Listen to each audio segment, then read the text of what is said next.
ದೇಶದ ಬೆನ್ನೆಲುಬು ಎಂದು ರೈತರಿಗೆ ಹೇಳುತ್ತಲೇ ಆಳುವ ಸರ್ಕಾರಗಳು ಅವರ ಬದುಕೆ ಅಸ್ಥಿರ ಮಾಡುತ್ತಿವೆ ಎಂದು ರೈತ ಕಾರ್ಮಿಕ ಹೋರಾಟಗಾರ ಸುನಿಲ್ ಮಾರುತಿ ಮಾನ್ಪಾಡೆ ಆರೋಪಿಸಿದ್ದಾರೆ.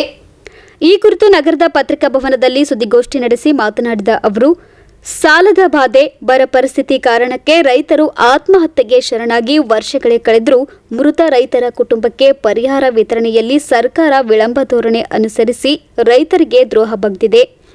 ರೈತರು ಆತ್ಮಹತ್ಯೆ ಅಥವಾ ಆಕಸ್ಮಿಕ ಮರಣ ಹೊಂದಿದರೆ ಎಫ್ಎಸ್ಎಲ್ ಹಾಕಲು ವಿಳಂಬ, ಕೃಷಿ ಕಂದಾಯ ಇಲಾಖೆ ವರದಿ ನೀಡುವಿಕೆ ವಿಳಂಬ, ಎಸಿ ಕಚೇರಿಯಲ್ಲಿ ವಿಳಂಬ ಧೋರಣೆ ಅನುಸರಿಸಿ ರೈತರಿಗೆ ಸೂಕ್ತ ಪರಿಹಾರ ನೀಡದೆ ಸತಾಯಿಸುತ್ತಿರುವುದು ಅನ್ಯಾಯದ ಪರಮಾವಧಿ ಎಂದು ದೂರಿದ್ದಾರೆ.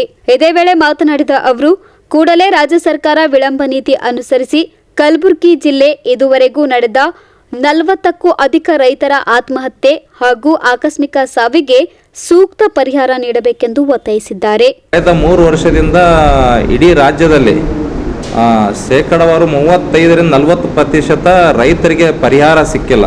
ಆತ್ಮಹತ್ಯೆ ಆದಂಥ ರೈತರ ಕುಟುಂಬಗಳಿಗೆ ಪರಿಹಾರ ಸಿಕ್ಕಿಲ್ಲ. ಅದು ಆಕಸ್ಮಿಕ ಮರಣ ಇರ್ಬೋದು ಅಥವಾ ಸೂಸೈಡ್ ಮಾಡ್ಕೊಂಡಿರ್ತಕ್ಕಂಥದ್ದಿರ್ಬೋದು, ಅದು ಮತ್ತು ಈ ಬಣಿಮೆಗಳು ಸುಟ್ಟಿರ್ತಾವಲ್ಲ ಸರ್, ಆ ಬಣಿಮೆಗಳಿಗೂ ಕೂಡ ಪರಿಹಾರ ಸಿಕ್ಕಿಲ್ಲ. ಒಟ್ಟಾರೆ ಅಂಕಿ ಸಂಖ್ಯೆ ರಾಜ್ಯದಿಲ್ಲ. ನಾವು ಕಲಬುರಗಿ ಜಿಲ್ಲೆಯ ಭಾಗವಾಗಿ ಒಂದು ಸರಾಸರಿ ತೆಗೆದಾಗ ಮತ್ತು ಅಧಿಕಾರಿಗಳ ಸಂಪರ್ಕ ಮಾಡಿದಾಗ ಇಡೀ ರಾಜ್ಯದಲ್ಲಿ 2021ರಿಂದ ಪರಿಹಾರ ವಿತರಣೆ ಕೊರತೆ ಇದೆ. ಯಾಕೆ ಕೊರತೆ ಇದೆ ಅಂತಂದರೆ ಅಧಿಕಾರಿಗಳ ನಿಷ್ಕಾಳಜಿ. ಅಗ್ರಿಕಲ್ಚರ್ ಆಫೀಸರ್ ಇರ್ಬೋದು, ತಾಲೂಕಾ ಕಂದಾಯ ಇಲಾಖೆ ಅಧಿಕಾರಿಗಳಿರ್ಬೋದು, ಎಸಿ ಆಫೀಸ್ ಇರ್ಬೋದು, ಅವರು 6 ತಿಂಗಳ ಒಳಗಡೆ 3 ತಿಂಗಳಿಂದ 6 ತಿಂಗಳ ಒಳಗಡೆ ಅರ್ಜಿ ಸಲ್ಲಿಸಿದಾಗ ಕನಿಷ್ಠ ಒಂದು 6 ತಿಂಗಳ ಒಳಗಾದರೂ ಅವರು ಪರಿಹಾರ ವಿತರಣೆಗೆ ಅರ್ಜಿ ಅನುಮೋದನೆ ಕಳಿಸ್ಬೇಕಾಗಿತ್ತು. ಎಲ್ಲ ಪಂಚನಾಮಗಳು ಮುಗಿಸಿ DC ಆಫೀಸಿಗೆ ಕಳಿಸ್ಬೇಕಾಗಿತ್ತು. ಮೊದಲೆಲ್ಲ AC ಆಫೀಸುನಲ್ಲಿ ಪರಿಹಾರ ವಿತರಣೆ ಆಗ್ತಿತ್ತು. ಈಗೇನಪ್ಪ ಅಂದರೆ ಎಲ್ಲ ಫೈಲ್ಗಳು DC ಆಫೀಸಿಗೆ ವಿತರಣೆ ಅಧಿಕಾರವನ್ನು ಕೊಟ್ಟಿದ್ದಾರೆ ಮತ್ತು ಈಗ ಡೈರೆಕ್ಟ್ ಡಿಬಿಟ್ ಮಾಡ್ತಾ ಇದ್ದಾರೆ. ಅವ್ರು ಯಾರು ಫಲಾನುಭವಿಗಳಿದ್ದಾರೆ ಅವರಿಗೆ ನೇರವಾಗಿ ಡಿಬಿಟ್ ಮಾಡ್ತಾ ಇದ್ದಾರೆ. ಆದರೆ ನೇರವಾಗಿ ಡಿಬಿಟ್ ಮಾಡಬೇಕಾದ್ರೂ ಕೂಡ ಅಧಿಕಾರಿ ಡಿಬಿಟಿ ಮಾಡ್ತಾ ಇದ್ದಾರೆ. ಆದರೆ ಅದು ಕೂಡ ಸಿಗ್ತಾ ಇಲ್ಲ. ಯಾಕಂದರೆ 2021 ಮತ್ತು 22, 23ರಲ್ಲಿ ಏನು AC ಆಫೀಸಿಂದ DC ಆಫೀಸ್ಗೆ ಫೈಲ್ ಹೋಗಿವೆ ಸರ್, ಆ ಫೈಲಲ್ಲಿ ಸರಿಯಾದ ರೀತಿ ವಿಳಂಬ ಯಾಕಾಗಿದೆ ಅಂತ ಕೇಳಿದ್ದಾರೆ ಅವ್ರು ಸರ್ಕಾರದವ್ರು.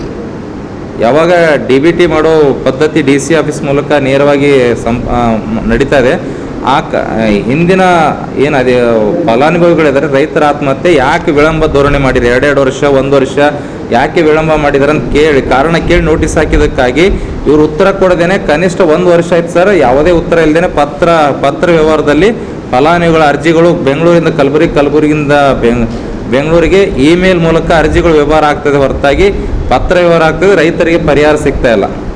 ಇವತ್ತು ಕಲಬುರಗಿ ಜಿಲ್ಲೆಯಲ್ಲಿ 2022 ಮತ್ತು 23, 24ರಲ್ಲಿ ಒಟ್ಟು ಫಲಾನುಭವಿಗಳು ಸರ್, ರೈತರು ಆತ್ಮಹತ್ಯೆ ಬಣಿಮೆಗಳು ಸುಟ್ಟಿರ್ತಕ್ಕಂಥದ್ದು 44 ಪ್ರಕರಣಗಳು ಸರ್. ಅದರಲ್ಲಿ 15 ಪ್ರಕರಣಗಳಿಗೆ ಪರಿಹಾರಧನ ವಿತರಣೆ ಮಾಡಿದ್ದಾರೆ. 23 ಪ್ರಕರಣಗಳು ಬಾಕಿ ಉಳಿದಿವೆ ಸರ್ ಮತ್ತು 6 ಪ್ರಕರಣಗಳು ತಿರಸ್ಕಾರ ಮಾಡಿದ್ದಾರೆ.